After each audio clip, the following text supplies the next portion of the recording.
உடம்புக்கு சத்தான இந்த கருவேப்பிலை தலையை வச்சு இன்னைக்கு என்னுடைய முறையில குழம்பு வைக்க போறோம். வாங்க எப்படின்னு பார்க்கலாம். அப்படியே மறக்காம ஒரு லைக் போட்டுருப்பா.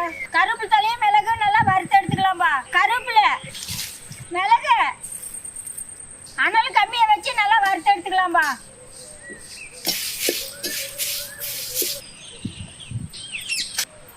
மரச்சக்கெண்ணெய் ஊத்திக்கலாம்பா. கடுகு, வெந்தயம், நறுக்குன வெங்காயம், பூண்டு,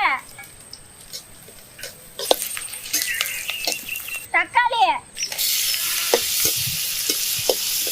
மஞ்சத்தூள், மிளகாய் தூள், அம்மியில